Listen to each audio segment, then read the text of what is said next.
In order to understand what makes up a balance sheet, we need to define a number of terms. Let's begin with the asset side of the balance sheet. Assets are things that a company owns. This includes cash in the bank, furniture in the office, and equipment and technology that's used to create goods or services. Assets are organized into two groups. The first is current assets.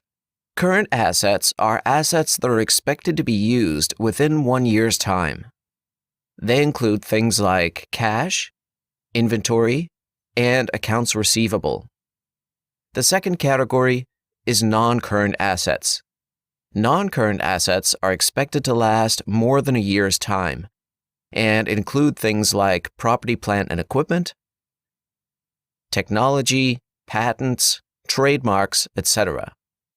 Non-current assets are typically grouped into two categories: tangible and intangible assets. Tangible being those that are physical, like property, plant, and equipment, and intangible being those like patents and trademarks that are not physical. By totaling the current assets and the non-current assets, we arrive at the total assets of the business. This forms the left side of the balance sheet, which must equal the right side of the balance sheet. Moving on to the right side of the balance sheet, we have two categories: liabilities and shareholders' equity. Liabilities are what the company owes. And just as with the asset side of the balance sheet, those liabilities are broken down into current liabilities, those that are due within 1 year's time, and non-current liabilities, those that are due in more than a year's time.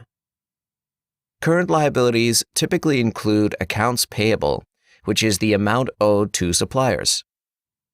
Whenever a company purchases something on credit, it results in accounts payable.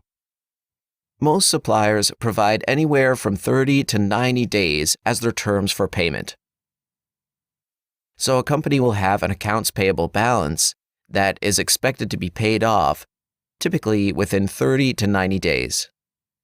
On the non-current liability side, things like long-term debt, which would be any loan that's due in more than a year's time, are recorded here under non-current liabilities. By adding together all of the company's current liabilities and all of its non-current liabilities, we arrive at the total liabilities line on the balance sheet. The shareholders' equity section is what the business is worth after all liabilities have been paid off.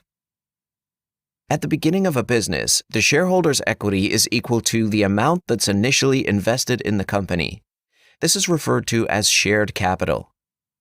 The investors get common shares in exchange for providing money or capital to the business.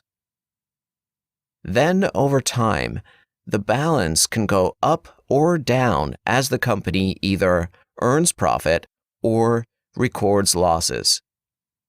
If the company produces a profit, that net income flows into shareholders' equity as retained earnings.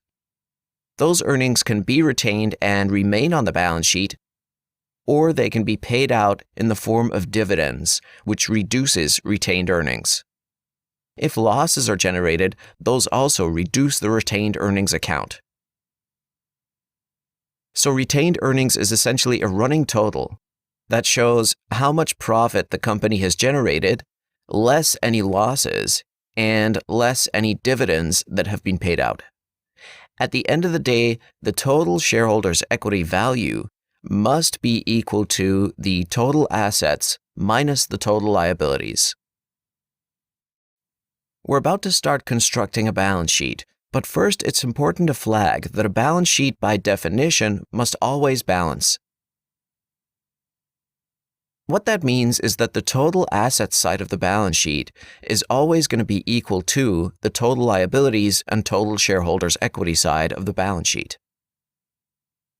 In order to make sure that's the case, accountants have developed a system of recording transactions on two separate places.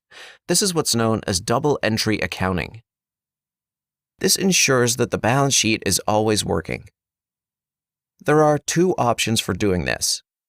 The first option is to record any transaction on both sides. For example, if a company uses cash to pay down debt, the asset side of the balance sheet goes down on the cash balance, and the liabilities side of the debt owed also goes down by the same amount, so the balance sheet still balances. The other option is to record a transaction twice on the same side of the balance sheet. What that means is if this time a company uses cash to buy an asset, we record it twice on the asset side. Cash goes down as an asset, but whatever is purchased makes the assets go up, so cash goes down and property, plant, and equipment goes up, and the balance sheet still balances.